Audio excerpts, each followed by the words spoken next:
For the fourth time down the years, the Tour de France began in the city of Brest in the northwest of France and in the region of Brittany. Beginning in Brest but heading to Landerneau for a first ever finish in the small town. 197.8 kilometres for stage 1, more than 2,500 metres of climbing and 6 categorised climbs. So building up to a brand new uphill finish at the Côte de la Fosse aux Loups in Landerneau, the Tour de France began with plenty of attacks straight from the off.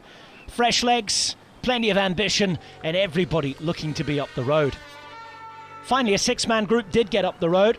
Bonamour, the local rider, was joined by Van Poppel, Rodriguez, Perez, Schelling and Swift.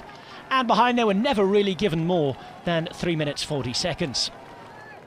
A real fight for the first King of the Mountains jersey took a different turn when Ida Schelling attacked with 85 kilometres to go. The rest of the breakaway would be swallowed up as he went away and took that King of the Mountains jersey. Not a bad result on debut for the young Dutchman who was having some fun. Bora Hansgrohe taking their first prize of this tour. Peter Sagan, their sprinter, would be involved in the fight for the sprint points behind.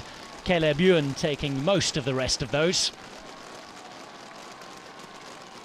And the moment when Schelling knew he would be in the King of the Mountains jersey was a special one on the day. The first of two horror moments of the day, however, came when a spectator's sign took down Tony Martin and most of the rest of the peloton. The first of two bad crashes forced Jesse Soetterlin to abandon the Tour de France.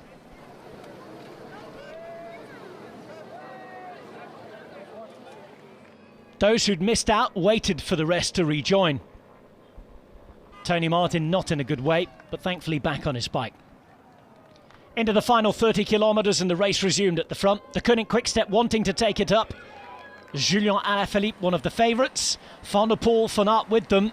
But a lot more riders taken down in a second crash, well inside the final few kilometres. A crash that would undoubtedly condition the Tour de France for a lot of teams. Chris Froome, after going through agony to get back to this level and return to the Tour de France, was also down, but did finish the stage. Onto the final climb, and Dries Devenijns would put in a dig to lead out his mate. But Julian Alaphilippe, the world champion, would attack with well over 2 kilometres to go. He had a gap and continued to pull. Pierre Latour went after him for Total Energie. Wout van Aert briefly tried, Roglic as well with Pogacar, but nobody could get near. Julian Alaphilippe proving that yellow was once again his favourite colour of the rainbow. The world champion's jersey will be exchanged for a yellow jersey after Julian Alaphilippe returned to the Tour de France to win stage 1. Second place went to Michael Matthews, third place and bonus seconds to Primož Roglic, but the winner and first leader, Alaphilippe, the world champ. Delight for Alaphilippe just days after becoming a father, winning stage 1, a top 10 that include the likes of Thomas, Pogacar, the defending champion, and Roglic, who'd finished second the year before.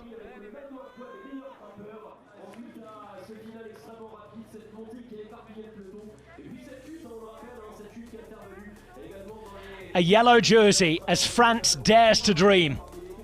Julian Alaphilippe beginning the Tour de France in the yellow jersey. Will he still be wearing it when we get to Paris? Alaphilippe at the top at the start. Of course, the jersey could change hands in the coming days with more uphill, unpredictable finishes to come. And all that starts on stage 2, leaving Perros-Guirec on the coast and heading to Mours de Bretagne. Slightly shorter distance at 183.5 kilometres, but more King of the Mountains climbs, bonus seconds, and yet another uphill finish for the puncheurs, or who knows, the GC riders too. Many riders will be counting the cost after day 1 of the Tour de France. Julian Alaphilippe will be taking in the adulation. He wins stage 1, and France dares to dream.